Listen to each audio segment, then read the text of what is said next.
It's Talk Erie and the Joel Natale Show, live from our Kingdom Financial Group studio here at 5th and State, also live on Facebook and YouTube, having the crucial conversations that Erie needs. And we're glad to welcome back here the Executive Director of the Erie-Western PA Port Authority, Julie Slomski. Welcome back, Julie. Thank you for having me. Always happy to be here with I friends. am so glad you're kind of, a last-minute slide in, but you have like a boatload of stuff to talk about. We do. Lots to talk about. So I always I'm like glad to talk, you're here. So, you know, very excited. All right, let's get right to the top here.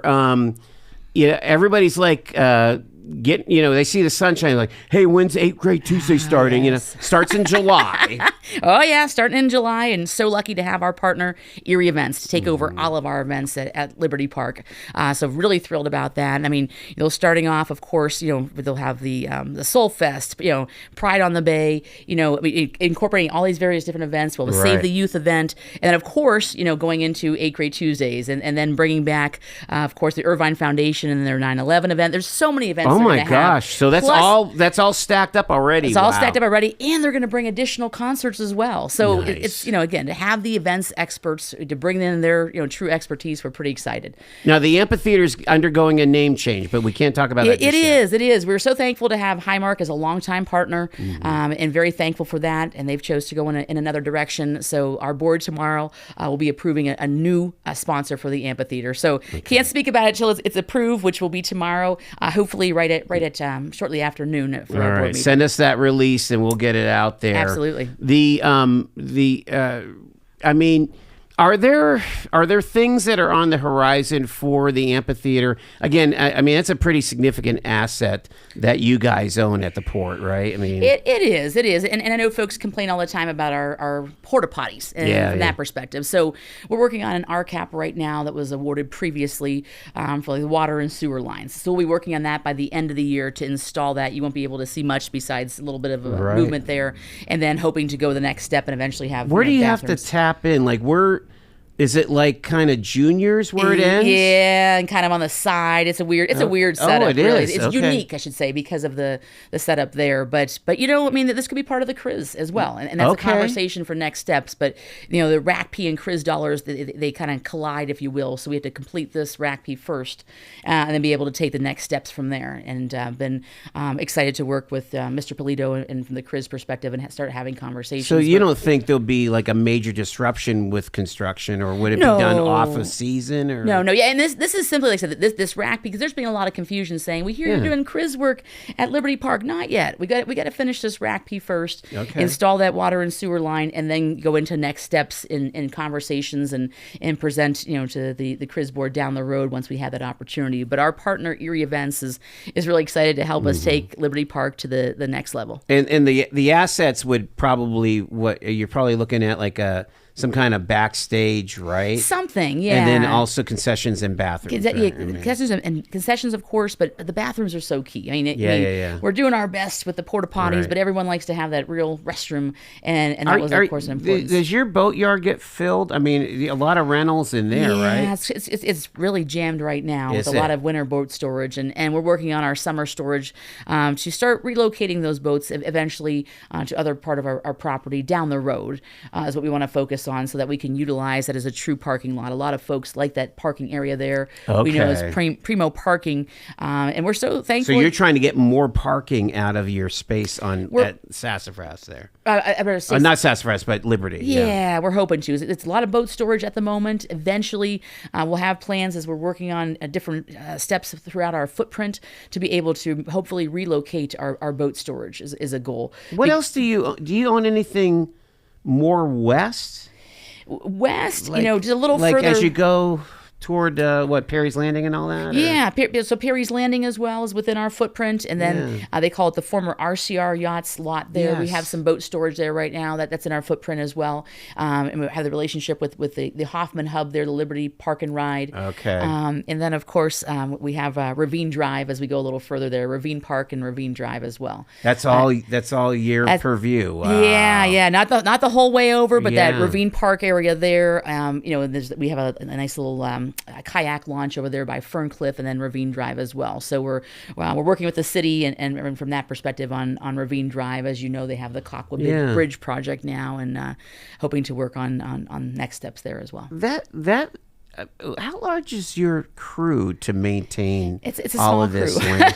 I was going to say, I mean, because you can't drive a golf cart to Ravine. I mean, you're getting in your truck, going around to get to the next Port Authority location, right? Yeah, we have like 6 guys right now that are working, in the winter work and making sure keeping an eye on footprint, and then we expand, of course, summer wise, making sure we have additional folks, as well, because we're overseeing the marina, the campground, and then of course we're our partner, I call them our tenants, but our partner marinas open up as well, making sure we're helping out all throughout. But we definitely expand our crew as we go into May 1st, being our summer season.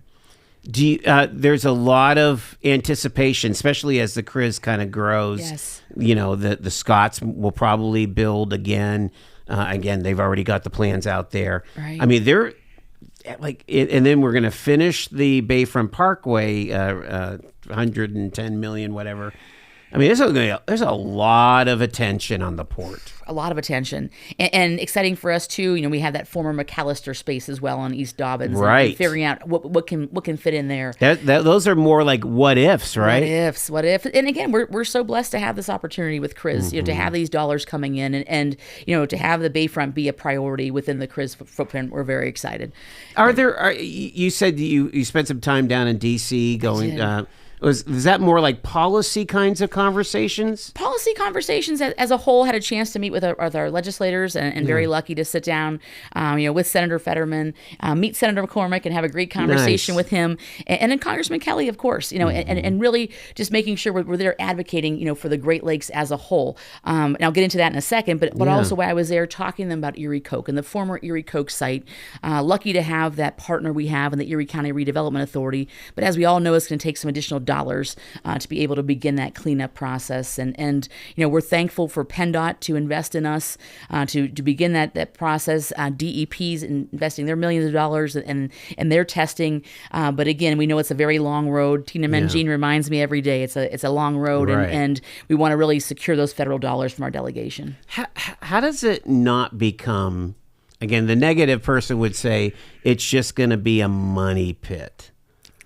Yeah, but we have an obligation. It's almost like a moral imperative to the east side, as a whole. It's like, just think of these horror stories we've been hearing from folks that have worked there or live near there. We wanted to, number one, secure it, make sure it was within the right hands, which we felt were ours with our partner, the Redevelopment Authority, the Erie County Redevelopment Authority. But, we want to make sure it was secure, but we owe it to the community to be able to clean that up and clean it up the right way. And that was part of our public engagement process that we had here just these past weeks. We'll have more information coming out. Late spring.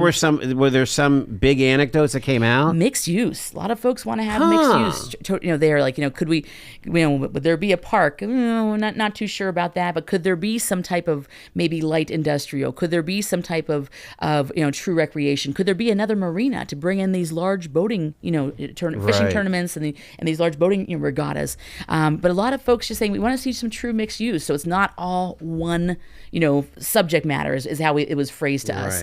So there's plenty of room there. I mean, to really figure out what we want to do. A lot of folks want a connection from our East Ave boat launch going over to the Lampe district where the marina and campground are there. Some folks say, hey, you have a beautiful, thanks to the Sons of Lake Erie and the PA Fish and Boat Commission, we have a beautiful fish cleaning station, state of the art, top of line, and I want to use that when I'm fishing over at East Ave. So I got to drive all the way over, which people say isn't a lot. It is. It's a lengthy drive down, Port Access Road all the way down. Can we connect the two of them? That could be something down the road. Our terminal, Carmeuse. I mean, could there be an opportunity for them to have additional lay down area? Possibly. There's so many opportunities, but number one was just clean it up. And that's what the community has been saying. Does the technology exist that no matter what you find in your core samples or whatever, you're going to be able to cap it and make it I'm not sure you would have people living on there. Yeah, I don't know about that. And we're still, it's still too early to tell. And Okay. that's what, with DEP's additional testing and the redevelopment authority, working with the EPA as well from just here's some additional funding to really see, kind of where we're at there. So still too early to tell, but it's going to be, people say, did you learn anything from GAF? Well, that wasn't our project, but I think everyone's learned from that, from the DEP, EPA, what have you. But most importantly for us is we're going to clean it up the best possible way. I mean, within the budget. Anyway, like, what is the budget? We don't know, but it depends on the money we're going to secure. And that, with talking with Senator McCormick, Senator Fetterman, and Congressman Kelly, they know it's first and foremost a priority of ours to secure those dollars to actually start to begin the process. So I mean, you're talking probably maybe hundreds of millions in 20 years, right? We are. And again, the Shapiro administration has been great to us, from PennDOT's investment to DEP's investment. I mean, it's just, we want to, people, again, would you say it's throwing away money? I disagree, just because it's truly, we have to clean it up. We owe it to this community to do so, and, figure out those true next steps. But that's why PennDOT is allowing us to do those public engagement sessions to really come up with a plan of, charting the next, course for what are we going to do there, as we start to begin those conversations. So when we're securing those dollars, like, well, what do you think you want to do? Well, here's what the community has said. Well, all you have to do is think back to mid-90s, right? And they're building the Bicentennial Tower. They're building the library. People were flipped. Were you around? I was a little young, but yeah, I was around. I mean, they were... there's an old, I've encountered the old newspaper where it was top to bottom, all the phone calls that they were getting at the paper. Don't move the library. And it was the best thing they ever did. Yes. It really opened up our bayfront. It truly did. To life, to lifestyle. To lifestyle. And there's room for all of us down there. People say, so when someone wins, we all win. Yeah. Whether it's what they're going to be doing there at the convention center, with the Scots, what we're going to do. I mean, even having the library there, thinking about the county moving the veterans office down there as well. I mean, there's plenty of room for everyone. The chambers, down Eventually, there now. we might get a cruise ship. Eventually, we might get a cruise ship. I mean, seriously, that's still on the horizon. That could be an opportunity. I mean, it was a little premature a little bit ago when it was rushed. But now, again, having those conversations are we're lucky to have a great partner with Visit Erie as well. And it's like, to me, we're all one team on the Bayfront. We talk about, knocking down those silos. We're knocking them down, and we're all working together. And I have to always plug Infinite Erie, because, Kim Thomas really brought us all to the table as well to begin those conversations as we gear up for CRIS and as we gear up for those next steps. And we're talking to Julie Slomski. We're going to take our first break. It's Talk Erie on the Joel Natale Show.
Talk Erie and the Joel Natale Show. We're talking to Julie Slomski.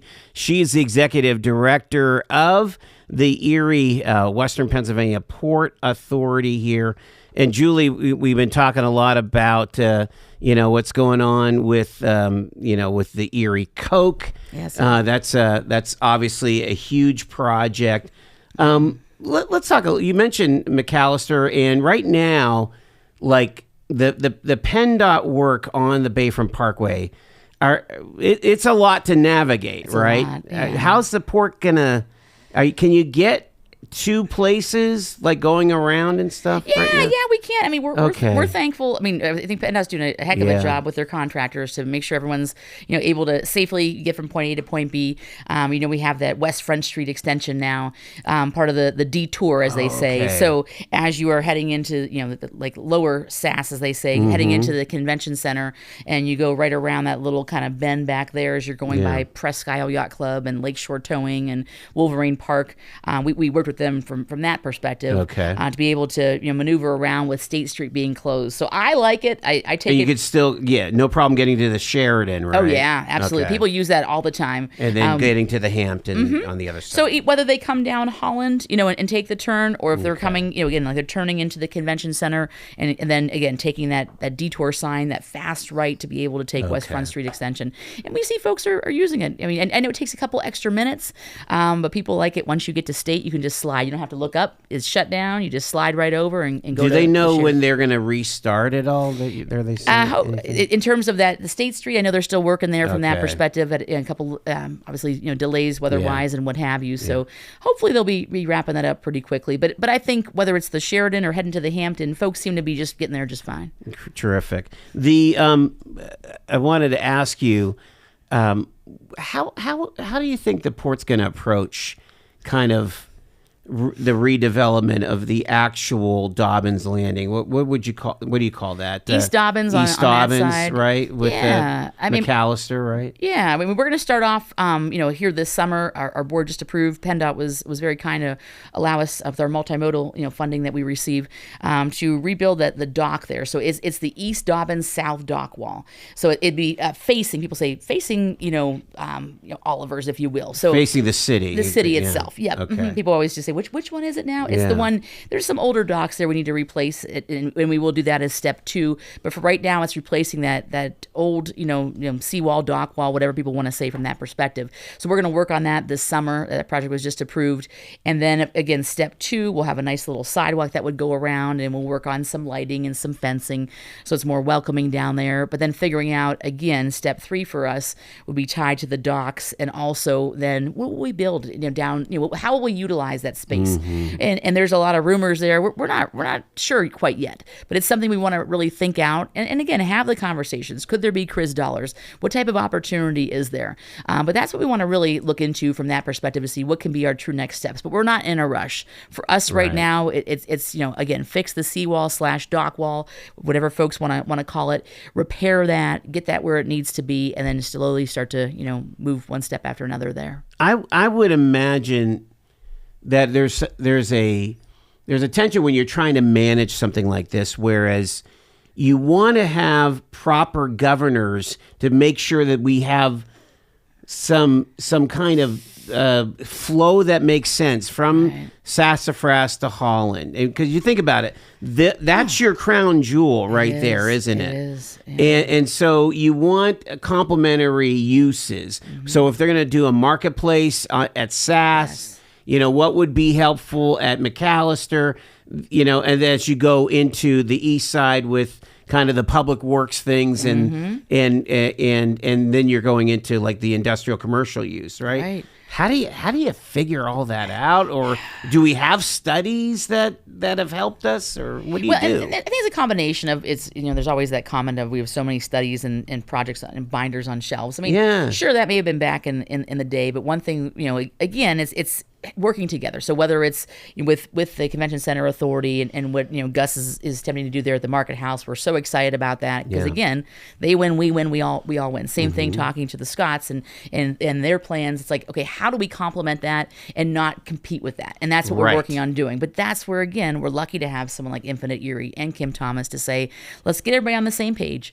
Again, we're not competing for funding. We're kind of maybe taking turns, if you will, from that perspective. But whatever you're developing, how can it help the overall Bayfront? And I think once we have that parkway in place, I mean, it's like, and have that phenomenal, true connection to here to downtown. I mean, we owe it to the community to get it right, and I think we will. I think we will. I know we will. I know. I would think that the mayor and the city fathers would say, I mean, not that you want it to be this gated community, but you wouldn't mind a little bit of residential.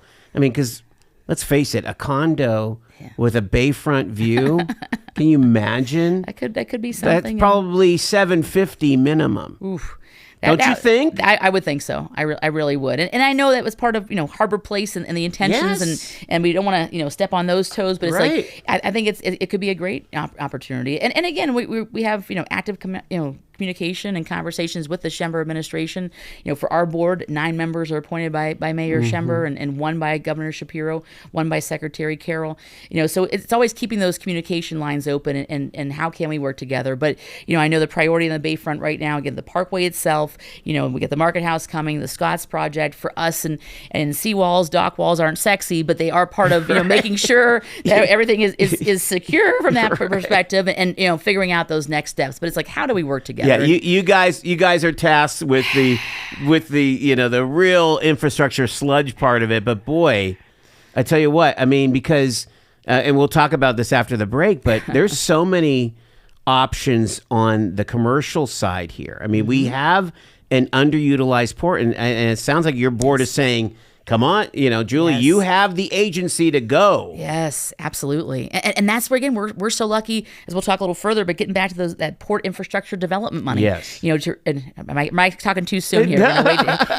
Are we ready for break now? Almost, no, you got a minute. Yeah. But a minute on that, just real quickly. We got that $11.25 million from the federal government, matched with $6.75 million from the state government, from the Shapiro administration and PennDOT. So we're going to bring $18 million in these next few years right here to our Parade Street slip, right in the center of Don John and Carmeuse, and right there to be able to bring in those larger vessels, expand that slip, and be able to help both Carmeuse and Don John, our true terminal, and of course the shipbuilding side.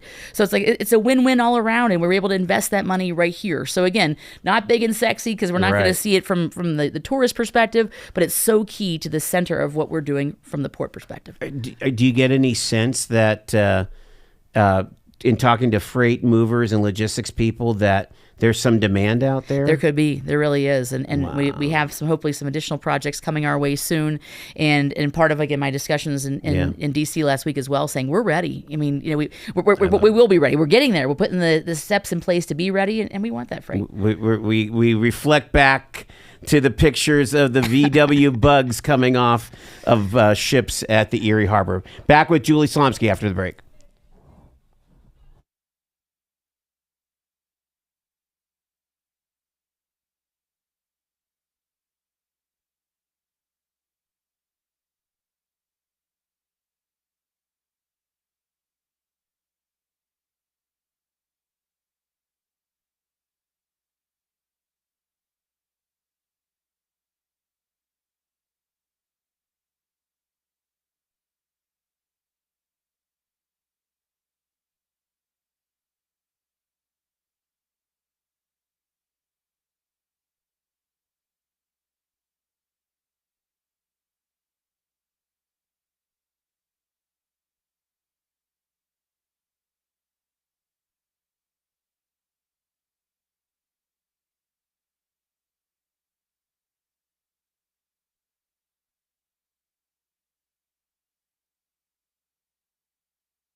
The song might be Where the Streets Have No Name, but we certainly know how to identify our port here in Erie County. It's the Joel Natale Show live from our Kingdom Financial Group studio. Julie Slomski is with us here. We're having a crucial conversation about the port.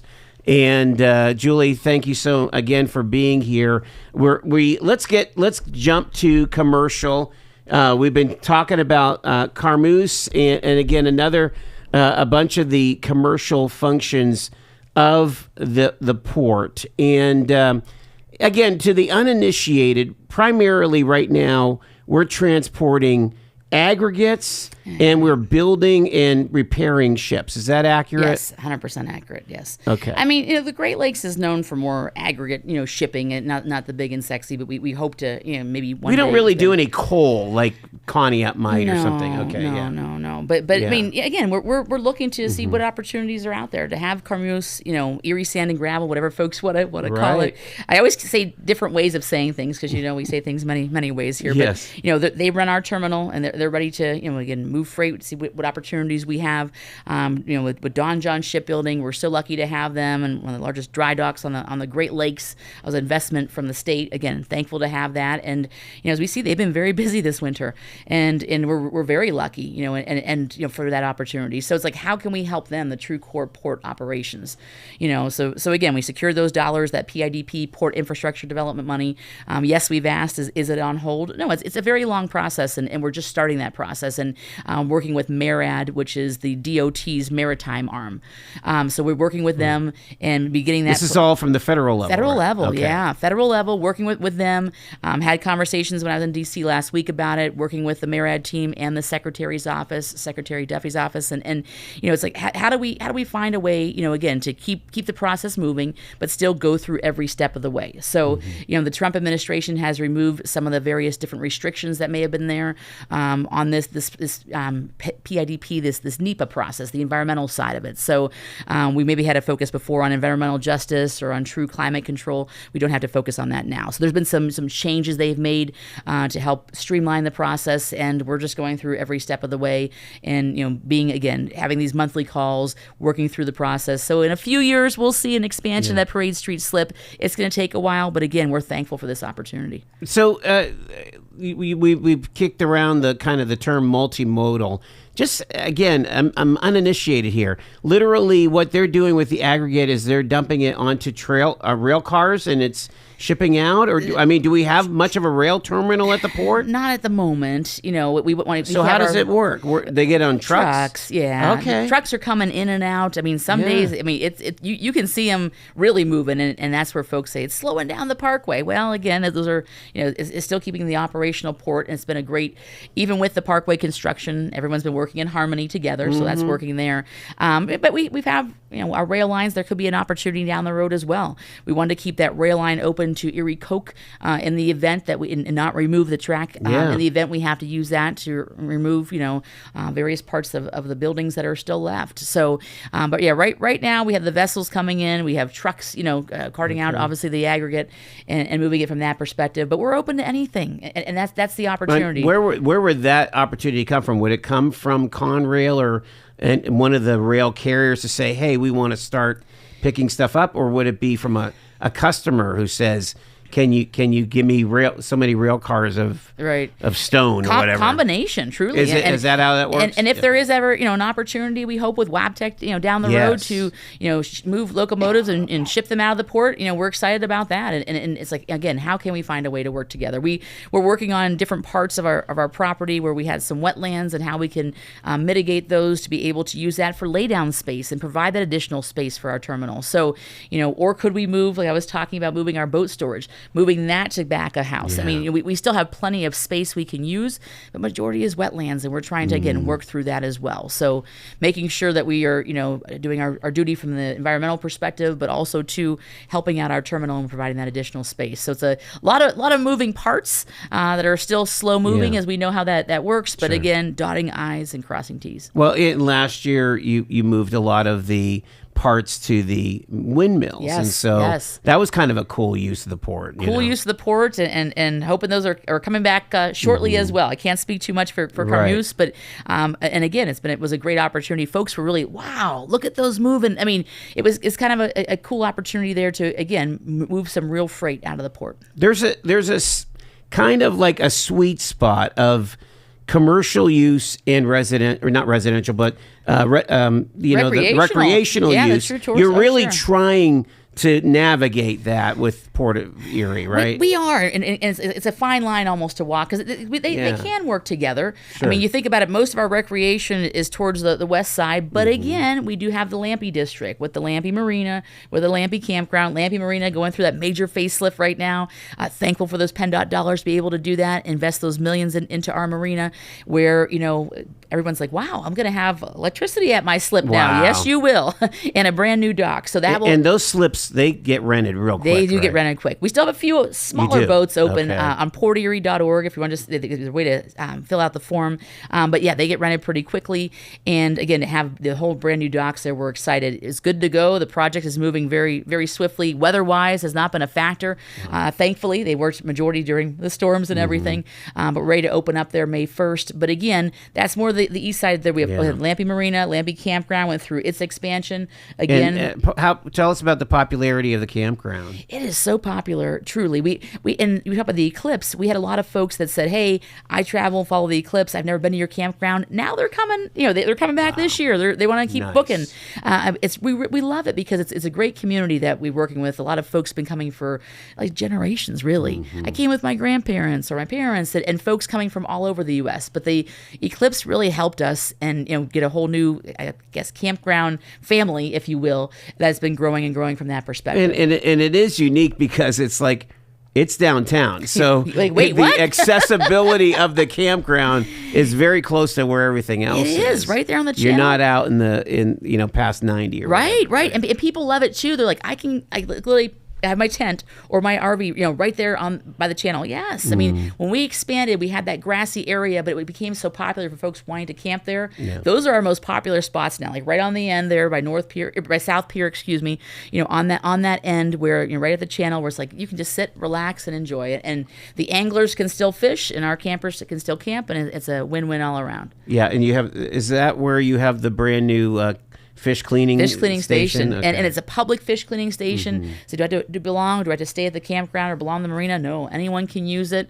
Wow. It's obviously closed right now. It's in the construction zone, but May 1st it'll be open and it's accessible 24/7, and folks are using it 24/7. Wow. And once they clean their fish, then the remains go right there in the refrigerated unit, and it's it really works out well. Folks are really loving it. Yeah, we're thankful to Fish and Boat Commission and especially the Sons of Lake Erie. They were our main lobbyists to get us those dollars. Is that right? Wow.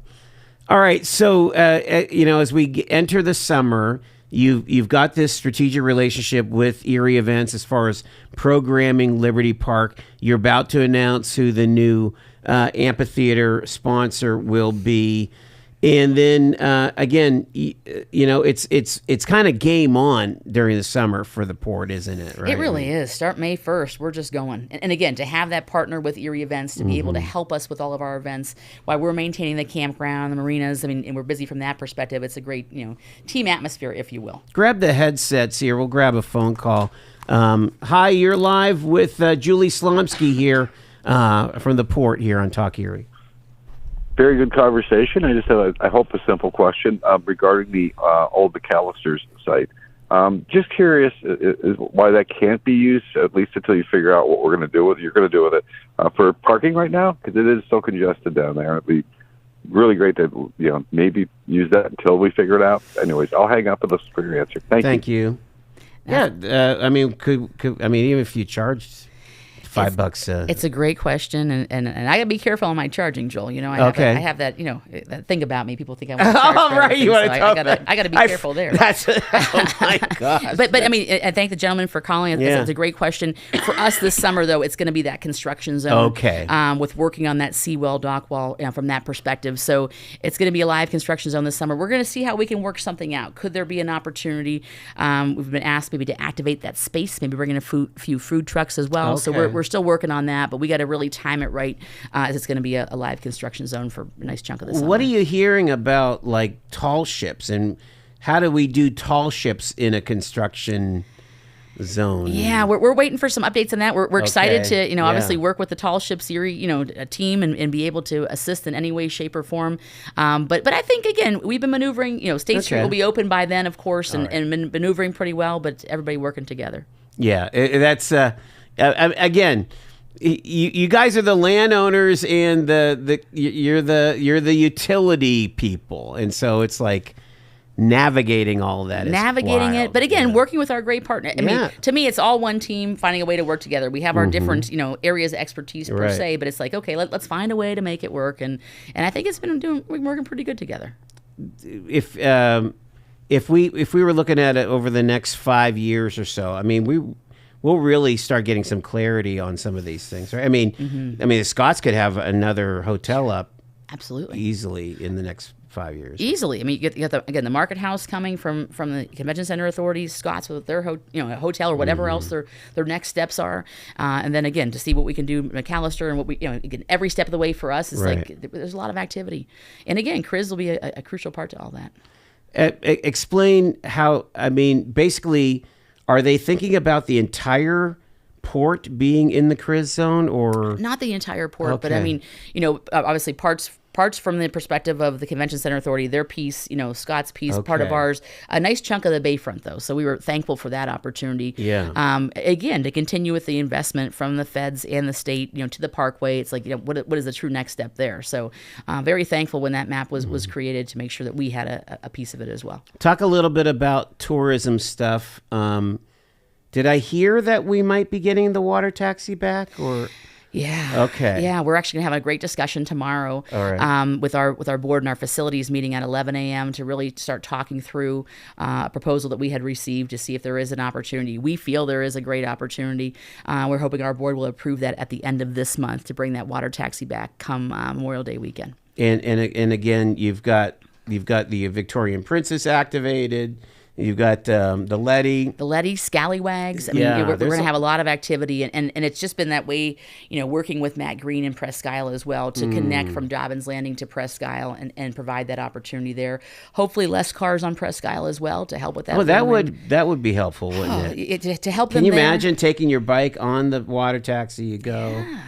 Do your bike riding. Going to enjoy our visitors that are visiting the hotels and the convention center. Imagine the family coming in for the dad's here for the convention, mom and the kids can easily get to Presque Isle if they didn't rent a car or what have you. So there's just it could be a huge win-win.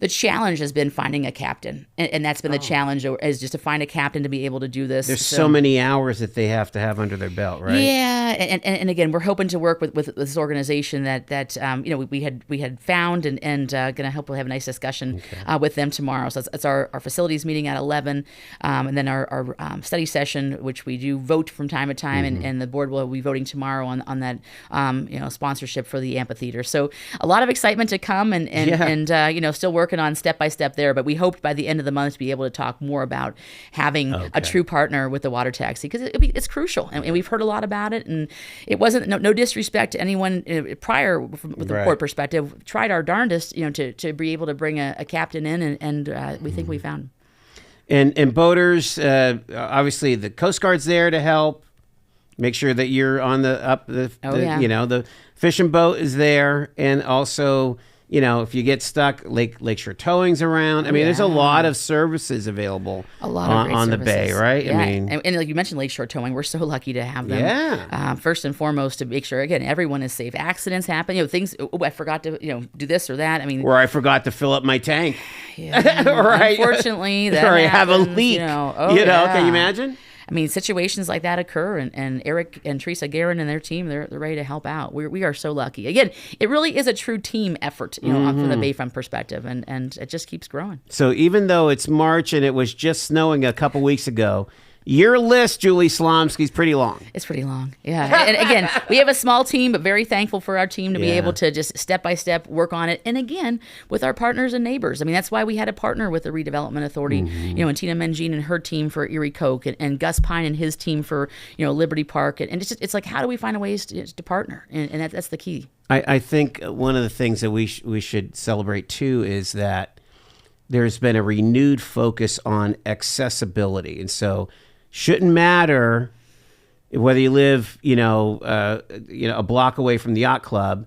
If you live on the east side, we're building access, right? The 100%. PennDOT's building that walkway to Holland. I mean, that's going to be a game changer, don't you think? Yes. And again, it's all about the access. And again, providing that connection from point A to point B.